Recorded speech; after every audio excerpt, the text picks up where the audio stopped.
Assalamualaikum warahmatullahi wabarakatuh. Perkenalkan, nama saya Ismata Aprella dari Fakultas Ekonomi dan Bisnis, Prodi Ekonomi Bangunan, dari kelompok 811 Bugong Jumpa.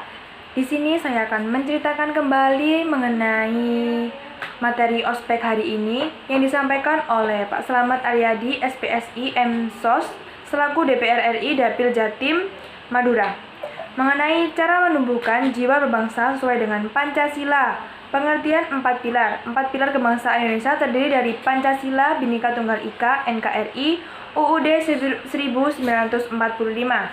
Pancasila sebagai ideologi dasar negara Republik Indonesia memiliki 5 sila. Yang pertama, kita hidup di bumi sudah beragama.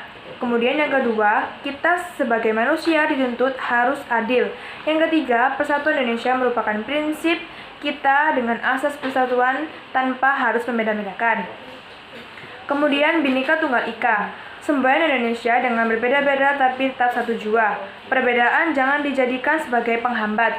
Kemudian NKRI, kita sebagai warga Indonesia harus mematuhi aturan-aturan yang berlaku di Indonesia. Kemudian UUD 1945, aturan yang digunakan untuk mengatur pola hidup kita dalam berbangsa dan bernegara.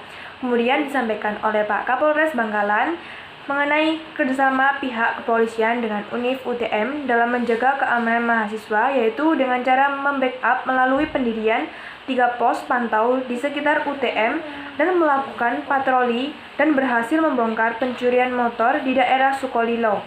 Pelaku ada 6 orang, namun hanya tertangkap 5. Pelaku pencurian motor tidak hanya orang Bangkalan, namun ada juga yang berasal dari daerah lain. Secara umum, situasi kondisi di Kabupaten Bangkalan ada beberapa kejadian yang biasanya terjadi di kawasan UTM. Salah satunya, yang pertama, pencurian kendaraan bermotor. Mungkin bisa diberi kunci pengaman atau kunci ganda. Kemudian yang kedua, narkoba. Menggunakan narkoba sama dengan seperti menjual bangsa. Jangan sesekali mencoba narkoba karena mengandung efek ketergantungan yang tinggi. Para pengedar biasanya mengincar para mahasiswa sebagai target karena ingin mengambil alih dan menghancurkan para penerus bangsa. Kemudian yang ketiga, intoleran. Indonesia merupakan salah satu dengan penduduk muslim terbanyak. Ada kemungkinan mereka ingin mengambil alih agama. Hati-hati dalam mencari guru agama, guru ngaji, kiai, dan lain sebagainya.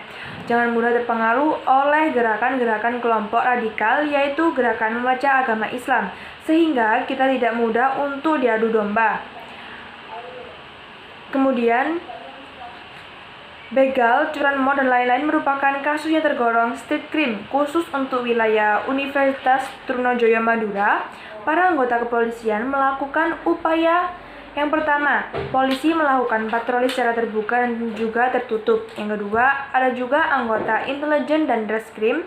Yang ketiga, melakukan upaya preventif seperti mengumpulkan para pemilik kos-kosan agar memasang CCTV.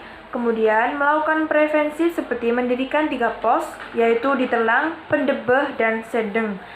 Kemudian yang kelima, melakukan represif seperti menangkap pelaku curanmor yang di Sukolilo. Kemudian materi berikutnya, implementasi MBKM. Bentuk kegiatan MBKM yang pertama, melakukan pertukaran mahasiswa. Yang kedua, magang atau praktik kerja. Yang ketiga, asistensi mengajar di satuan pendidikan atau mengajar di sekolah. Kemudian yang keempat, melakukan penelitian atau riset. Yang kelima, melakukan proyek kemanusiaan. Yang keenam, kegiatan kewirausahaan. Yang ketujuh, studi atau proyek independen. Yang kedelapan, membangun desa atau KKNT. Kemudian disampaikan oleh Pak Emil selaku Wakil Gubernur Jawa Timur. PHK bisa terjadi karena lingkungan yang terus berubah. Perusahaan-perusahaan yang melakukan PHK selama 3 tahun terakhir yaitu Google, Microsoft, Intel, Tesla, dan Twitter. Mental kita tidak boleh salah dalam menyambut masa depan. Jika kita membangun mental yang tepat, maka kita akan siap untuk menyambut masa depan. Kematangan dapat diukur dari bagaimana kita diterima di perusahaan atau tempat kerja, dengan cara mengubah pola pikir kita untuk keluar dari zona nyaman. 4 tahun kuliah belum tentu menjamin kita bekerja sesuai dengan jurusan yang kita pilih atau ambil. Semua tergantung kemampuan berkomunikasi, bekerja sama, dan melihat peluang yang ada.